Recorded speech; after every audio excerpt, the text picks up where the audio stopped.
금요 예배에 오신 여러분을 환영합니다. 다 같이 인사들 나누시기 바랍니다. 혹시 저 뒤에 문을 닫을 수 있으면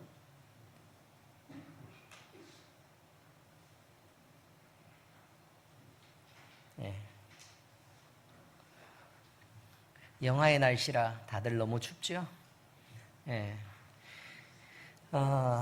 오늘은 이제 올해 마지막 금요일이죠. 이게 오늘 마지막 금요일이고, 그리고 주일이 지나고 나면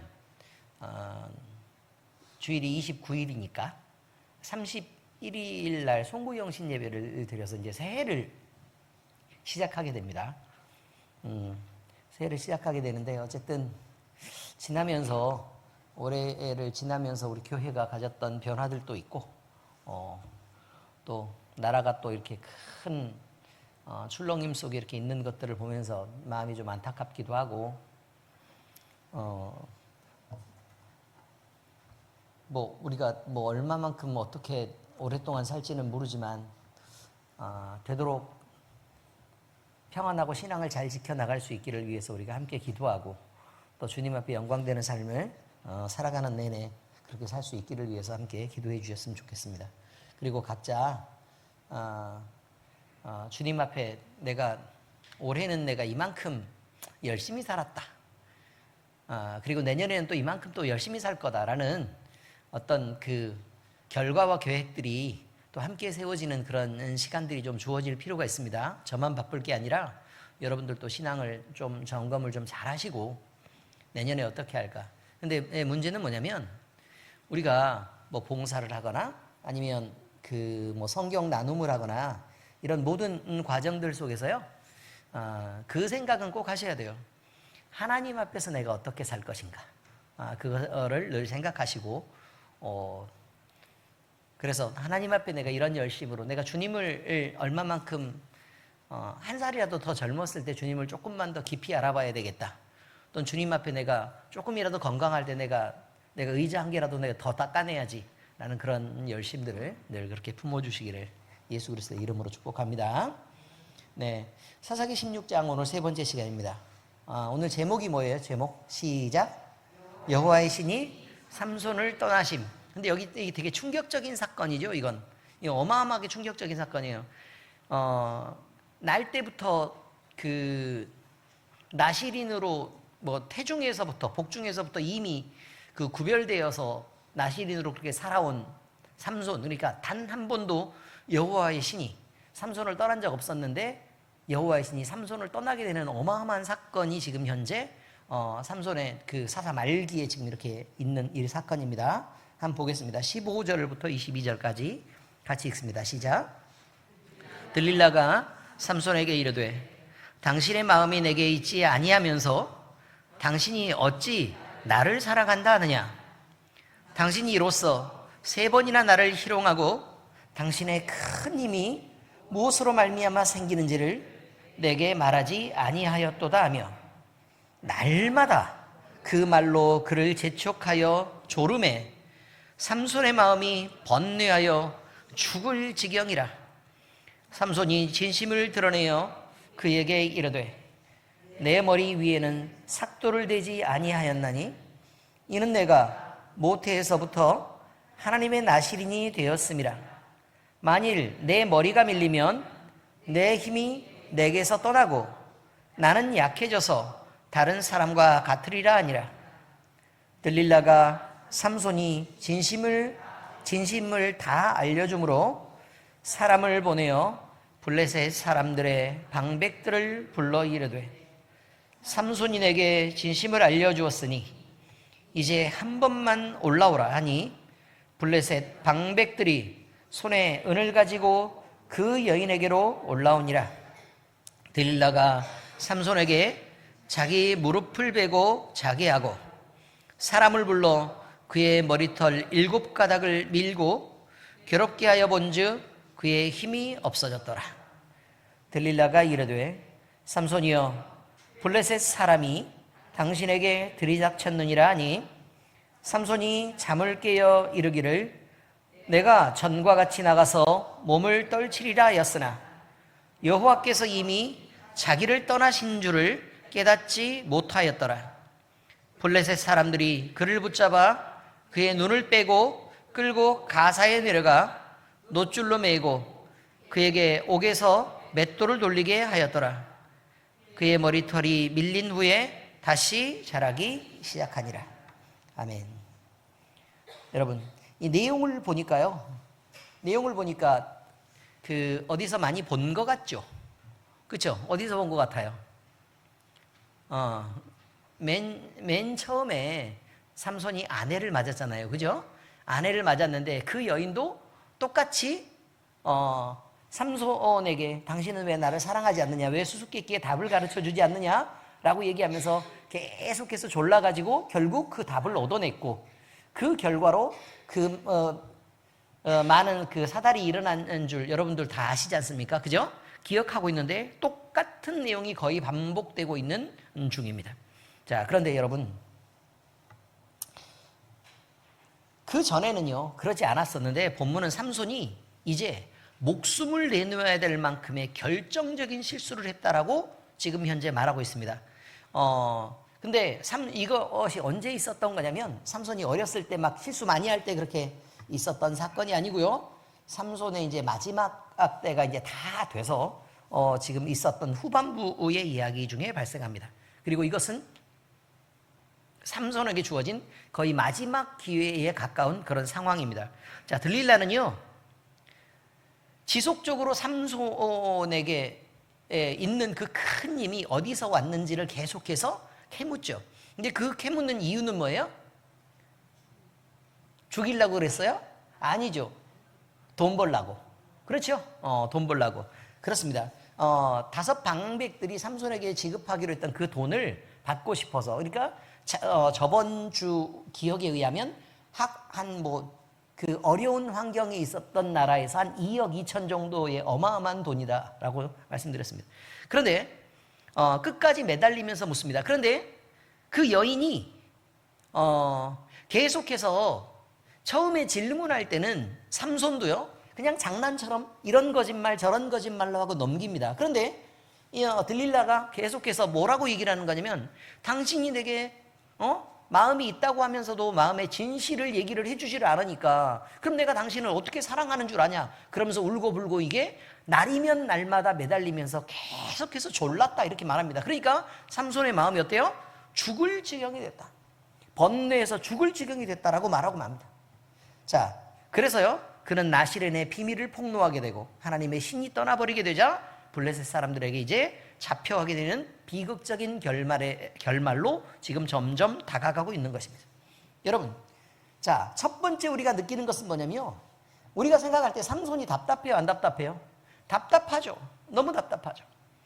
왜냐면 그게 죽을 길인 줄 모르고 그냥 빠져 들어가는 걸 보면 너무 답답한 거 아닙니까?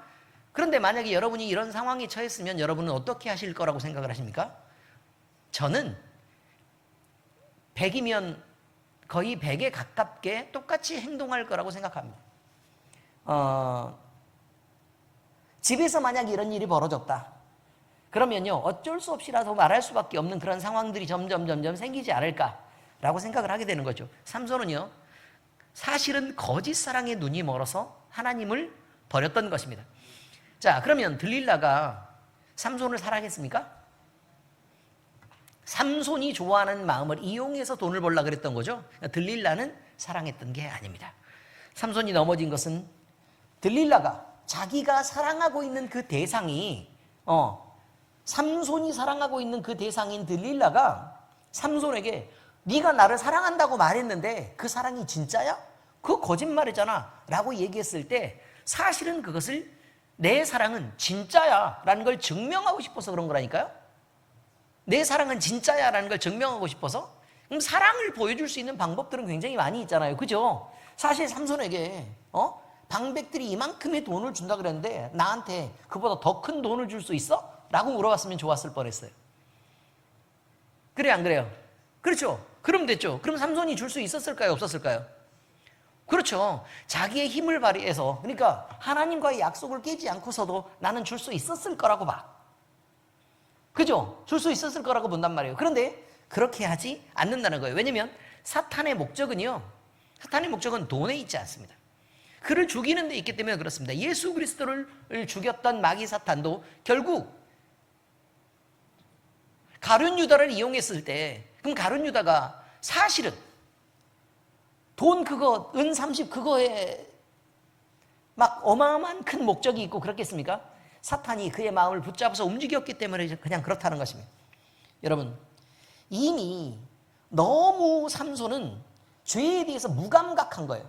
죄에 대해서 너무 무감각하니까 그동안 계속해서 삼손이 지어왔던 죄들이 쭉 있었잖아요. 그죠? 지어왔던 죄들이 있었는데 그 죄들에 대해서 무감각하니까 이미 총명은 상실했고 그냥 한 여인을 바라보니까 그것만 보였던 거예요. 그것만. 그래서 그게 전부처럼 보였던 것입니다. 그래서 아니 우리 젊은 친구들이 지금 사랑하는 걸 물론 우리가 지금 사랑에 빠진다 그래도 모르겠지만 물론 저는 그게 썩 별로라고 생각을 하고는 있는데 만약에 사랑에 빠지는 사람들을 보면요 그 사랑하는 세상이 전부인 것처럼 보입니다. 자기가 사랑하는 세상이 전부인 것처럼 보이고 세상에 다른 것은 아무것도 없는 것처럼 보인단 말입니다. 그래서 주변 눈치도 못 보고 상황 판단도 안 되고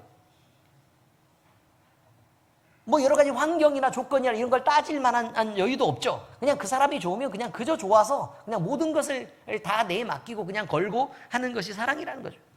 그런데 여러분, 이것이 하나님을 버릴 만큼이냐라고 우리가 묻는다 그러면 사실 사랑에 깊이 빠졌을 때는 하나님이 그다지 중요하지 않게 내밀린다는 게 가장 큰 문제가 됩니다. 삼손은 삭도를 대지 말아야 되는 하나님과의 비밀한 약속을 밝혀버리고 말고 이것이 어겨졌을 때 자신이 어떤 일을 당할 것이다 라는 것은 이미 안중에도 없게 된 것입니다.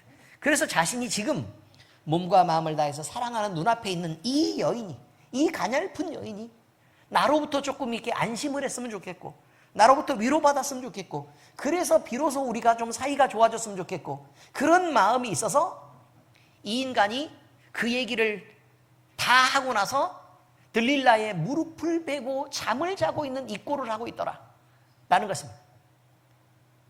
무릎을 베고 잠이 들었다고요. 하나님과의 약속을 다 말해버리고 나서 그는 이제 겨우 평안을 얻은 것처럼 거짓 평안을 얻고 무릎을 베고 잠이 들어 있었다. 여러분, 그런데 우리가 삼손을 비난할 만하냐라는 것입니다. 이런 일은 우리에게도 너무 흔하게 일어날 수 있는 일 아니냐. 마태복음 7장 3절입니다. 시작. 어찌하여 형제의 눈 속에 있는 티는 보고 네 눈 속에 있는 들보는 깨닫지 못하느냐.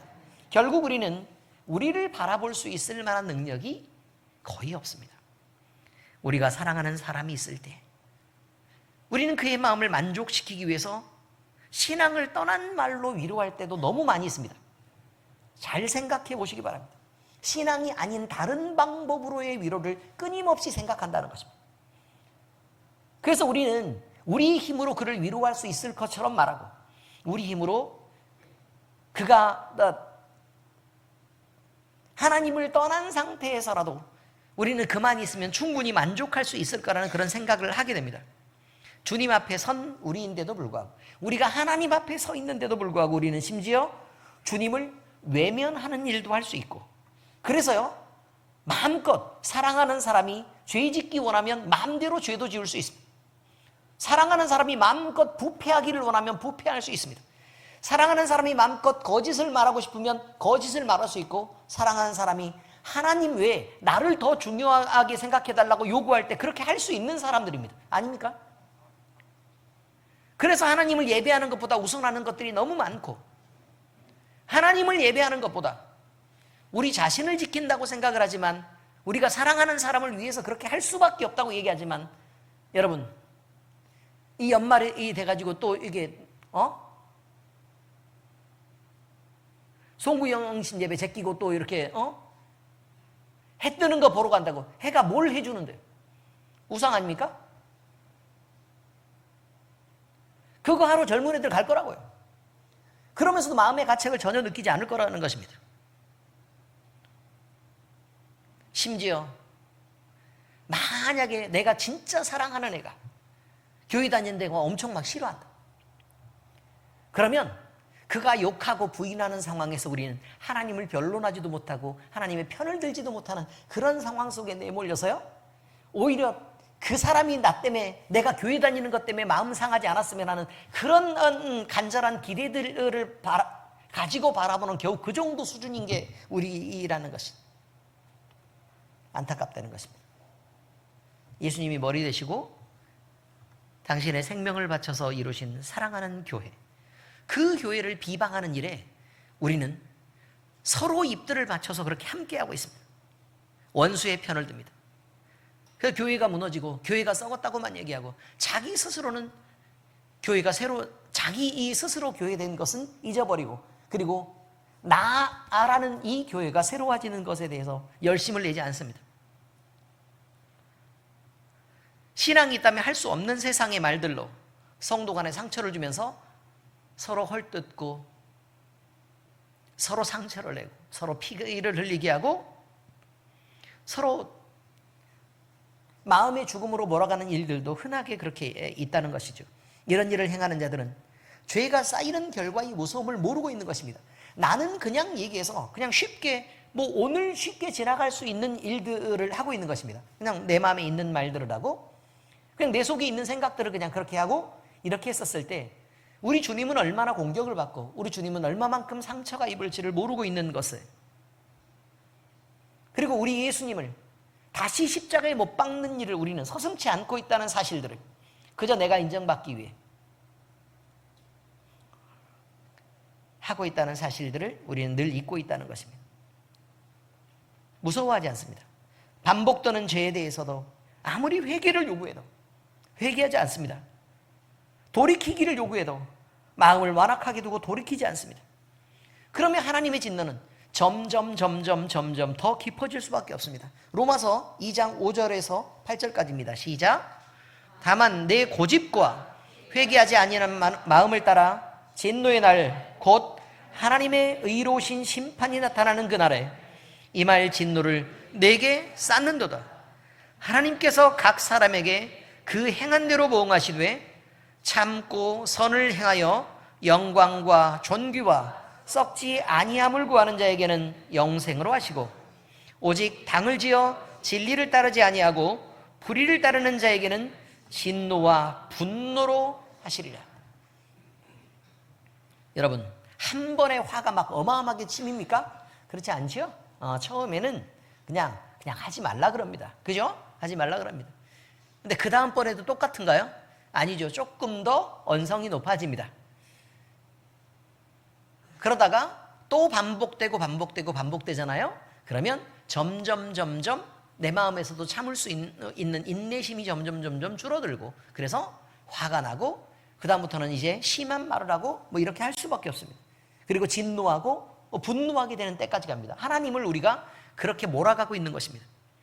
그러므로 죄에 속한 우리의 태도를 먼저 바꿔내야 됩니다. 우리를 불러 구원하신 주님의 뜻을 따라 살겠다고 다짐했던 때의 약속을 기억하고, 이게 나실인의 규례라는 거예요. 주님이 우리를 처음 구원하셨을 때 주님이 우리를 위해서 십자가를 지시고 이렇게 희생하시고 이렇게 구원하셨다면, 하나님이 나를 이렇게 사랑하셨다면 난 이렇게 살아가겠습니다 라고 했던 그 약속들을 따라서 우리가 살지 않게 될 때, 그 약속이 하나님과 약속했던 그것이 아무 의미도 없고 그저 관성처럼 우리가 그냥 살아가는 일상을 그저 살고 쉽게 말하고 쉽게 행동하는 것들이 그냥 우리 마음속에서 무뎌질 때, 우리는 쉽게 죄를 범하면서도 그것을 못 깨닫게 된다는 것이 안타깝다는 것입니다. 여러분, 하나님의 뜻은 언제 살필 수 있습니까? 그냥 살면서 언제 하나님의 뜻을 살피냐고요. 우리가 하나님과 했던 약속은 언제 또 기억해낼 수 있겠습니까? 그냥 살면서요. 자기를 내세우면서 하나님은 언제 높아지고 하나님께는 언제 영광을 돌립니까? 내 고집을 피우면서 언제 도대체 하나님의 말씀은 순종하시겠습니까? 여러분, 이렇게 죄가 점점 깊어져 갈 때 심판은 피할 수 있겠습니까? 그런데 하나님은 심판하시기 위해서 우리를 부르신 게 아닙니다. 우리로 복되고 행복하게 하기 위해서, 또 하나님의 영광을 드러내고 빛나게 하기 위해서 우리를 부르신 것입니다. 주님은 우리가 화평하며 복되시기를 원하십니다. 그런데 말이죠, 주님은 촛대 사이를 움직이십니다. 그래서 촛대를 옮기시는 분이라는 것을 꼭 기억해야 됩니다. 삼손에게 항상 기회가 있었던 것처럼 보이지만, 어느 순간에 하나님은 삼손을 떠나셨다는 사실도 잊으시면 안 됩니다. 계시록 2장 4절에서 5절입니다. 시작. 그러나 너를 책망할 것이 있나니 너의 처음 사랑을 버렸느니라.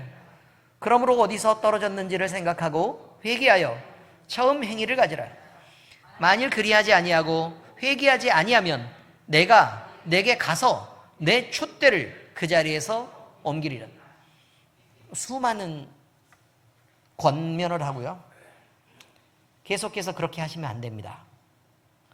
그리고 제가 목사님이 기도하고 있습니다. 그러니 그렇게 하지 마시고 이렇게 하셨으면 좋겠습니다. 이렇게 자꾸 말씀을 드립니다. 그럴 때에는 목사님도 얘기할 때는 언뜻 지나가다가 툭 생각이 들어서 여러분들에게 얘기하고 있는 것은 아닙니다. 기도를 많이 하고 참다가 계속 보고 있다가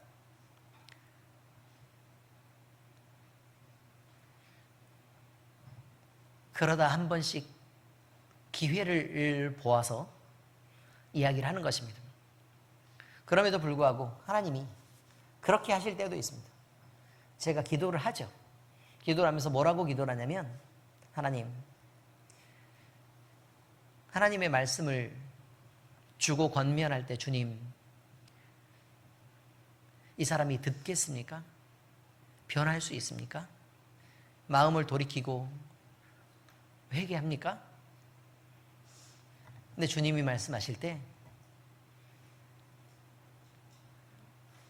변하지 않는다. 여전히 고집을 피울 거고 자기가 옳다고 주장할 것이다. 라고 말씀하시면 그저 잘해드립니다. 왜냐하면 심하게 얘기해도 아무리 고치라고 말해도 이것이 바른 길이라고 얘기를 해도 듣지 않을 것이기 때문에 그렇습니다. 그러니까 뭐 때문에 그런 상황에서 제가 여러분을 괴롭게 자꾸 권면하면서 이렇게 해라 저렇게 해라를 말하면서 자꾸 문제를 삼겠습니까? 그런데 여러분, 한 번씩, 그럼에도 불구하고 한 번씩 얘기해야 될 때가 있습니다. 왜냐하면 그 사람 본인에게가 아니라 다른 사람에게 영향을 미칠 때는 한 번씩 얘기를 할 수밖에 없습니다. 왜냐하면 브레이크 없이 너무너무 함부로 계속 가고 있으면 다른 사람을 상하게 하기 때문에 그렇습니다. 기억하시기 바랍니다. 제가 생각하고 여러분에게 이야기하고 권면하는 메커니즘은 이렇습니다. 자, 두 번째 말입니다. 겨우 머리털은 7가닥이 밀렸으나 하나님의 신은 그를 떠났습니다. 근데 여기 7가닥은요, 이게 머리카락 7가락을 의미하는 것은 사실은 아닙니다.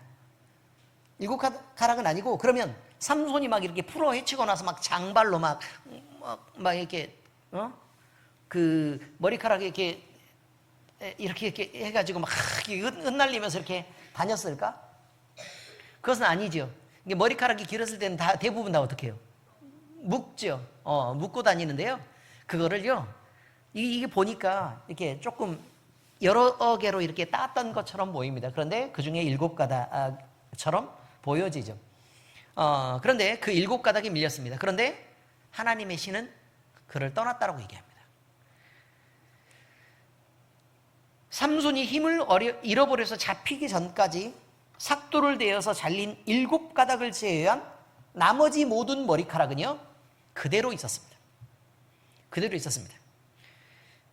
그러나 하나님의 신은 삼손을 7가닥이 잘리자 그를 떠났고, 같은 순간 그가 늘 누려왔던 여호와로부터 왔던 힘은 모두 한순간에 사라져버렸습니다. 삼손은 나실인의 규례를 한두 번 어긴 것이 아닙니다. 그는 여인을 찾아서 방탕했고요, 음주 가물을 즐기며 친구들을 사귀었던 적도 있습니다.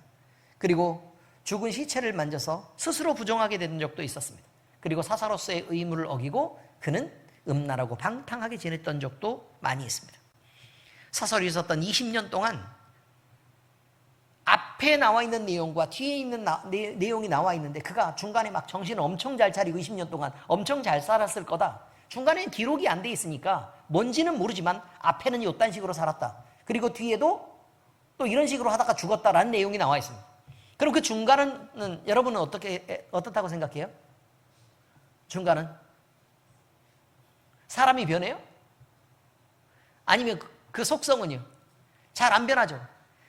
아무리 바꾸려 그래도 결국 삼손이 변할 때가 있어요.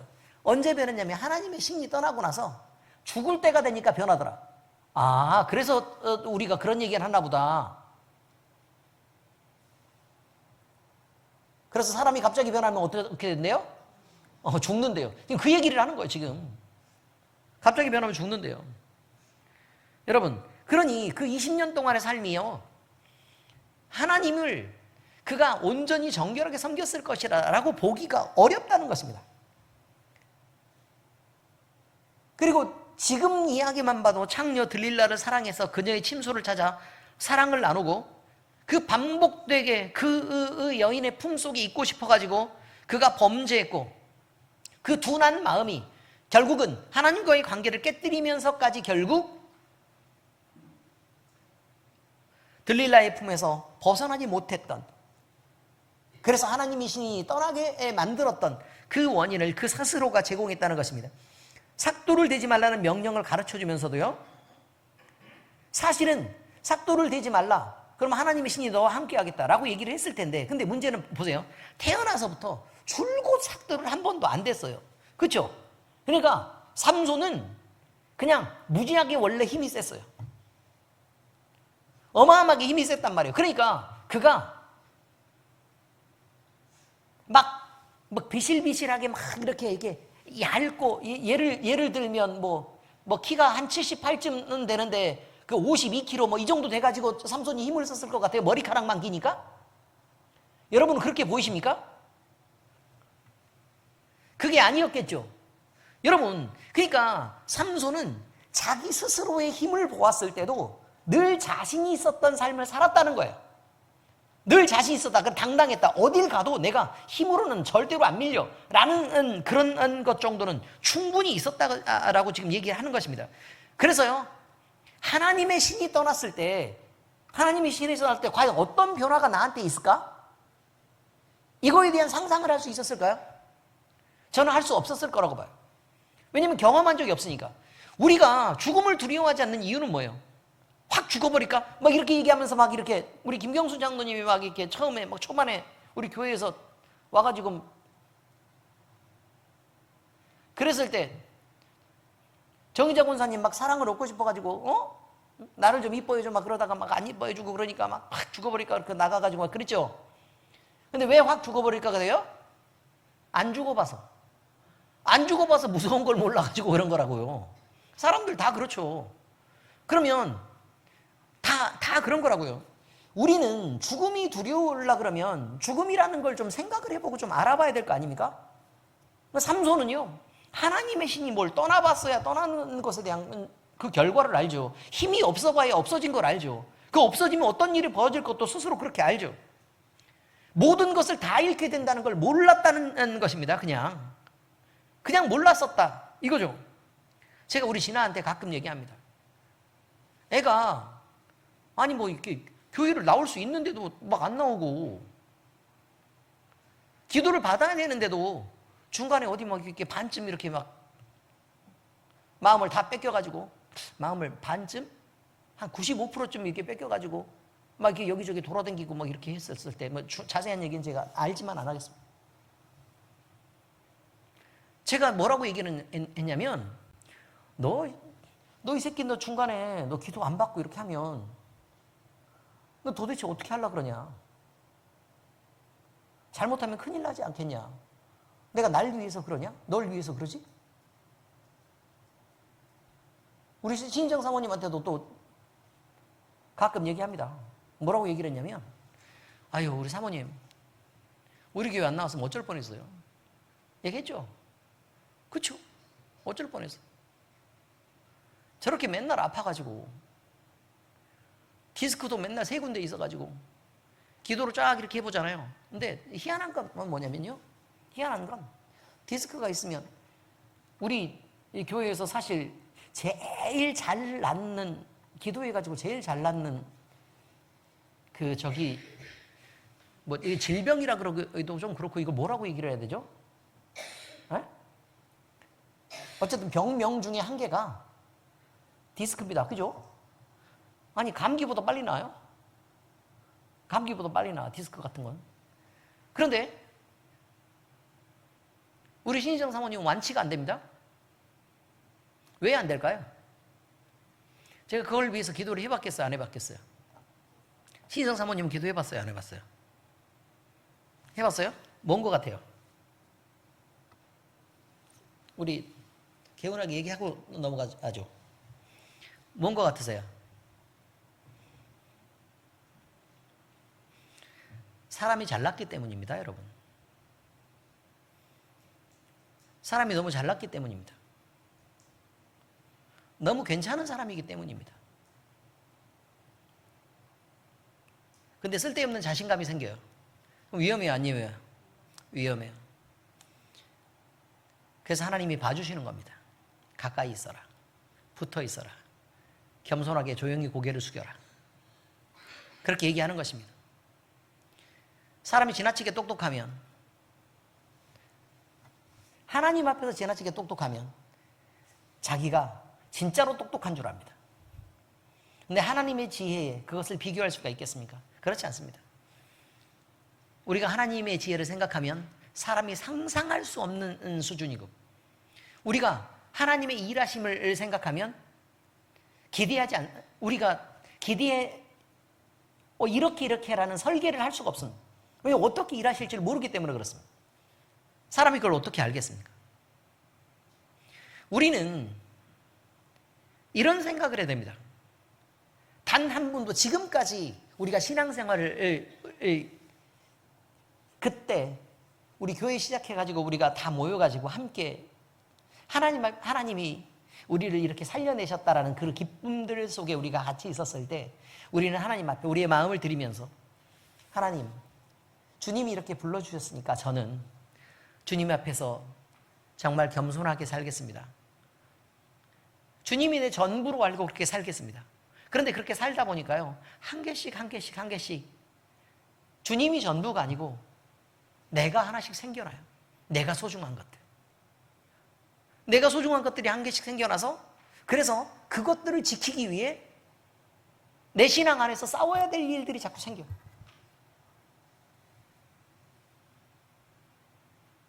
내 안에서 싸워야 될 일들이 생긴단 말이에요. 근데 그렇게 싸우다 보면 결국 누가 지느냐?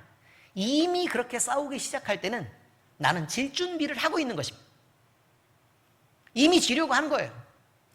만약에 지기 싫으면 어떻게 했으면 되겠어요? 그냥 털어내고 잘랐으면 되는 거예요. 근데 그것을 잘하지 않습니다. 그 편을 들기 시작합니다. 왜냐하면 나랑 가까우니까 내가 아프다고 느끼는 거예요.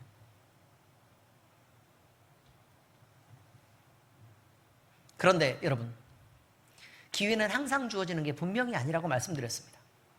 기회는 항상 있는 게 아니다. 많은 사람들이 회개할 기회가 주어진다 그래서 항상 기회가 주어지는 거 아니다. 성경이 분명히 말씀하실 때 악인이 심판을 견디지 못하는 이유가 있다 그랬어요.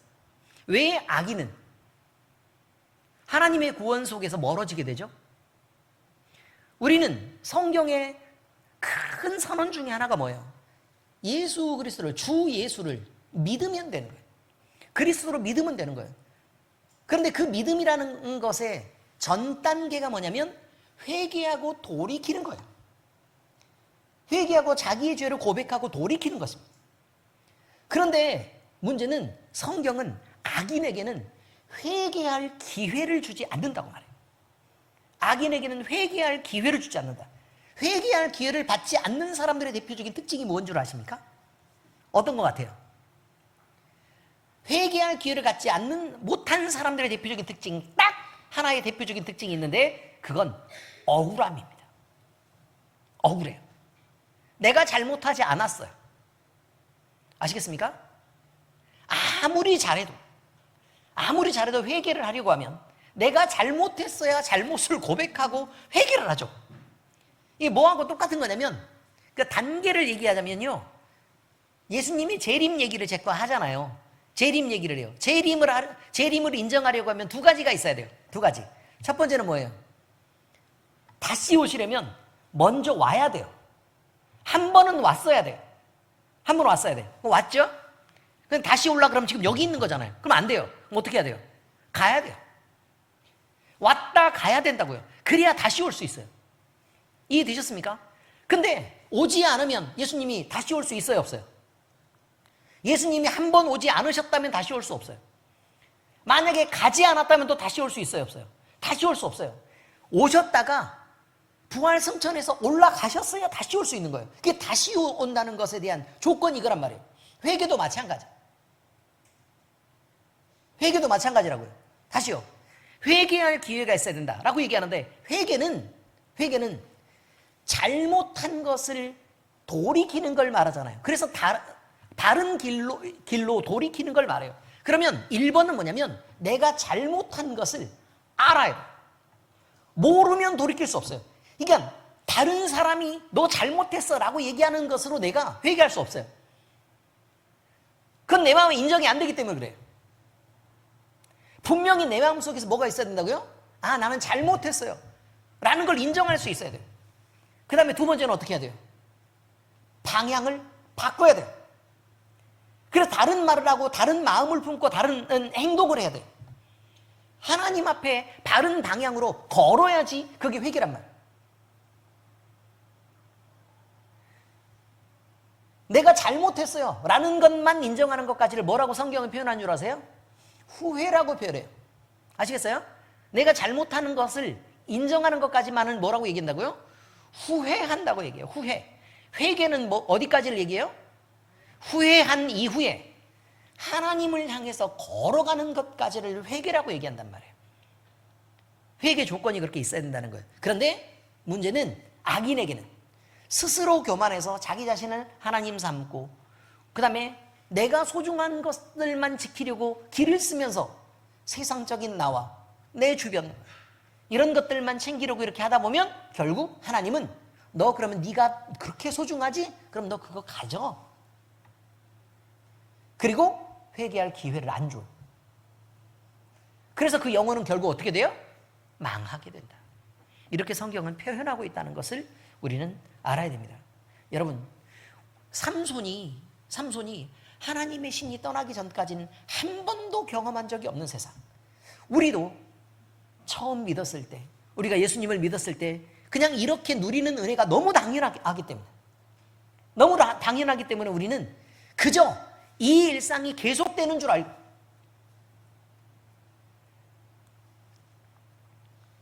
그런 줄 알고 우리가 너무나 쉽게 경계하지 않고 범하는 죄들에 대해서 하나님은 경고해 왔다는 사실을 잊으시면 안 됩니다. 빨리 돌이켜서 회개할 기회를 받으시기 바랍니다. 그것을 놓치시면 지금 촛대를 옮기시는 하나님, 그 하나님이 우리에게서 하나님의 신이 이렇게 옮겨질 때 그때는 후회해도 아무 소용이 없습니다. 근데 우리는 그걸 모를 것입니다. 하나님의 능력이 우리에게서 떠났다는 사실을 그때는 모를 거라고요. 왜? 그때는 마치 내가 나를 지킨 것처럼 승리해 막 만족감이, 사탄이 주는 거짓 만족감이 우리를 채울 것이기 때문에 그렇습니다. 근데 그 이후로의 상황이 어떻게 되었습니까? 그는 두 눈이 뽑히고 놋줄에 묵힌 채 원수의 손에 끌려갔습니다. 그는 원수의 조롱거리가 되었습니다. 옥에 갇혔습니다. 그리고 블레셋인들을 위해 옥 안에 갇혀서 소나 말이 끄는 연자맷돌을 돌리면서 슬피 울며 이를 갈아야 했습니다. 여러분, 우리가 얼마나 반복적으로 하나님과의 약속을 어기며 죄를 범하고 있는지 우리 자신은 잘 모릅니다. 멈춰서 생각해야 됩니다. 하나님 우리의 잘못된 말이나 행동이 죄에 해당하는 것을 아시면서도 즉각적인 심판을 행하지 않으십니다. 그리고 지나칩니다. 그런데 그렇게 지나치고 용납하고 용서하고, 그래 지금 그러면 안 돼, 안 돼, 안 돼, 안 돼, 안 돼를 반복하고 지나가는데도 그저 그것이 벌이 아니기 때문에 그냥 지나가면서 똑같은 일들을 반복하면서 우리의 마음이 무뎌진다는 것이죠. 이것은 삼손의 반복된 범죄에도 하나님이 침묵하셨던 것과 유사한 단계입니다. 전도서 8장 11절을 읽어보세요. 시작. 악한 일에 관한 징벌이 속히 실행되지 아니하므로 인생들이 악을 행하는 데에 마음이 담대하게 되었다. 이렇게 표현해요. 악을 행하면서도 마음이 담대하게 됐다. 죄를 범하고 하나님의 명령을 지키지 않는데 그냥 아무 느낌 없이 그냥 마음껏 할 수 있게 되었다. 마음이 담대하게 됐다. 대단히 위험한 것입니다. 지금. 그런데 그동안 죄에 대해서 마음이 화인 맞아서 불에 지진 것처럼 감각이 없어진 자처럼 행동하며 늘 그렇게 아무 느낌도 없이 범해왔던 그 죄에 대해서 말이죠.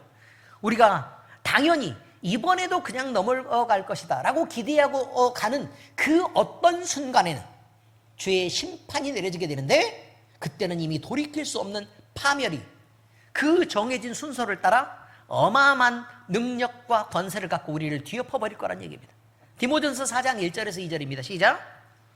그러나 성령이 밝히 말씀하시기를 후일에 어떤 사람들이 믿음에서 떠나 미혹하는 영과 귀신의 가르침을 따르리라 하셨으니 자기 양심이 화인을 맞아서 외식함으로 거짓말을 하는 자들이라. 겉으로는 신앙이 있는 척하고 겉으로는 믿음이 있는 척하지만 과연 신앙이 어딨냐는 거예요. 겉으로는 예수 그리스도를 품은 것처럼 보이지만 오직 자기로 가득 찬 그 사람에게 그 안에 예수는 어딨냐는 거예요.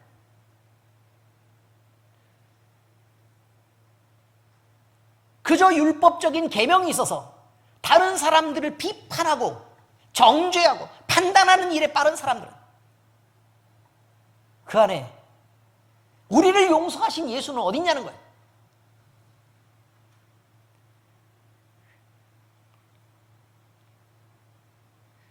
삼손의 머리카락이 모두 잘렸습니까?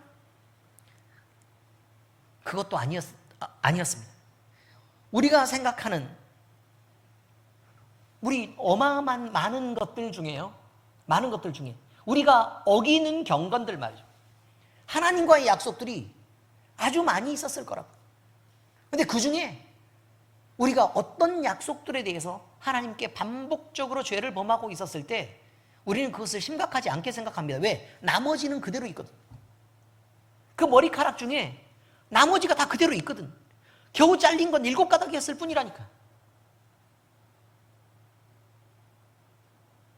나머지가 그대로 있다고요. 그럼 우리는 그 나머지를 붙잡으면서 뭐라고 얘기를 할 거냐면 하나님, 이 나머지 머리카락은 삭도로 안 됐는데요. 우리가 이렇게 경건합니다 라고 얘기할 거예요?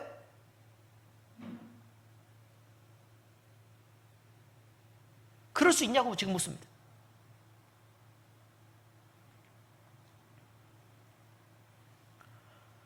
여러분, 수많은 죄를 범하고 완전히 타락해야 하나님이 심판하시는 거 아닙니다. 사소하고 적은 것이 우리를 점점 무너뜨리게 됩니다. 그리고 우리가 그런 사소한 죄, 또 죄라고 인정되지 않는 겨우 그 정도의 모자람에 대해서 관성적으로 우리가 행해왔던 사소한 말들과 판단, 그리고 하나님의 뜻을 어기는 사랑을 거스르는 일에 대해서 하나님과의 아주 중요한 약속을 우리가 범할 수 있다는 것도 우리는 생각해야 하고, 우리는 하나님을 배신하는 자리로, 자기만 높이는 자리로 얼마든지 나아갈 수 있다는 것을 잊지 말아야 될 것입니다. 이는 성령 충만하고 자신할 것도 아니고, 또 목사라고 장로라고 당당할 일도 아니라는 것입니다. 또 성경을 많이 알고 똑똑한 사람이라고 해서 또 더 많이 배우고 IQ가 높은 사람이고 또 재산이 많은 사람이라고 해서 그렇게 안심할 수 있는 것도 아닙니다. 고린도전서 사도 바울이 그렇게 말합니다. 시작. 그런즉 선줄로 생각하는 자는 넘어질까 조심하라. 선줄로 생각하는 자는 넘어질까 조심하라. 넘어져 있는 놈은 안 넘어집니다, 여러분. 넘어지지 않는 방법이, 여러분이 저기 롯데월드 맞죠? 롯데월드 그 아이스링크 있죠? 절대로 안 넘어지는 방법이 있습니다. 거기 가서 절대로 안 넘어지는 방법이 있다고요. 안 넘어집니다. 단 한 번도. 어떻게 하면요? 넘어져 있으면 안 넘어집니다. 이해되셨습니까? 어떻게 하면 넘어져요? 일어서면 넘어져요. 일어서면 넘어져. 아무리 잘 타는 놈도. 김연아도 넘어지더라고. 김연아도. 제가 지금 텔레비 나오는 거 봤어요. 트리플 엑셀 그거 이렇게 하다가 김연아 넘어지는 거 봤습니다.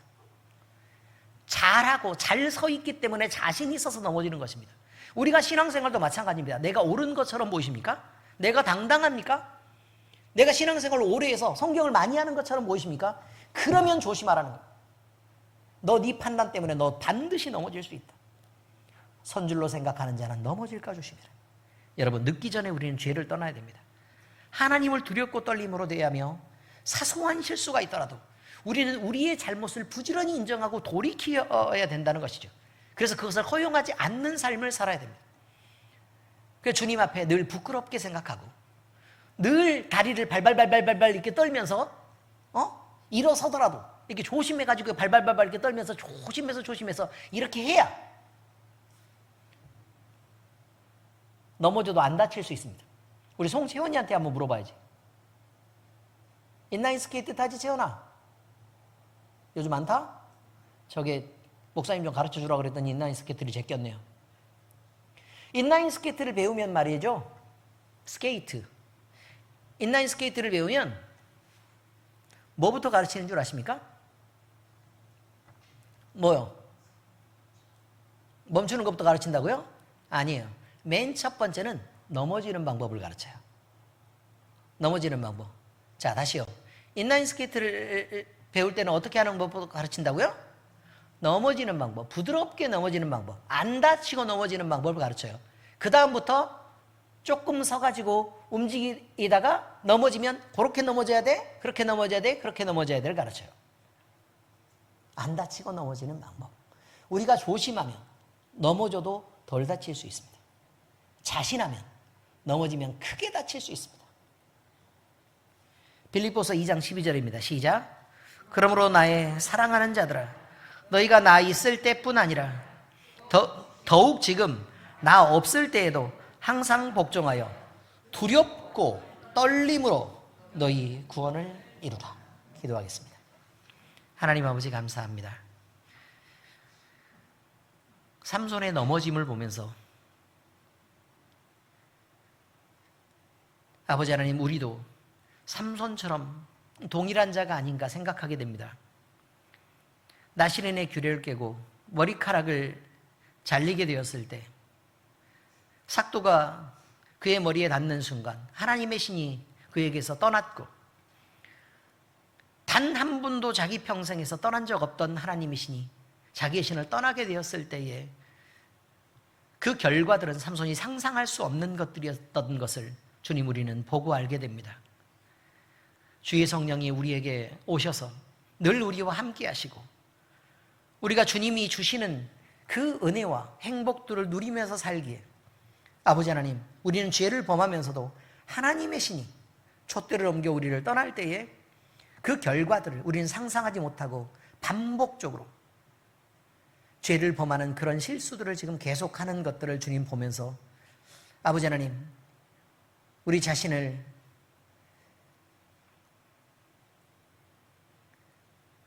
돌이켜 하나님 앞에 바로 설 수 있도록 우리 자신을 바꿔내기를 바랍니다. 아버지 하나님, 우리 마음속에 우리 자신이 먼저 우리의 부족함을 인정하고 죄를 아파하며 회개할 수 있는 마음들을 허락하시고, 돌이켜 하나님 앞에 바로 섬으로 인해 하나님께 영광되는 삶을 살아드릴 수 있도록 주께서 인도하여 주옵소서. 올해를 마지막으로 마치는 이 연말에 아버지 하나님, 우리가 목적하고 또 하나님 앞에 각오했던 것들은 잘 지켜졌는지 돌아보게 하시고, 그것들이 아무 느낌도 없이 지나가는 것이 아니라 하나님 앞에 결단하고 각오했던 것들이 아버지 하나님 못 지켜졌으면 더욱더 열심히 분발해서 내년에는 더욱더 열심히 잘할 수 있는 마음도 또한 함께 허락하여 주옵소서. 이 시간 아버지 하나님, 돌아가는 발걸음도 주님 함께 해 주시옵시고, 이 추위에 다치지 않고 안전하게 주님이 보호하여 주옵소서. 살아계신 우리 주님 예수 그리스도의 이름으로 감사하며 기도합니다. 아멘.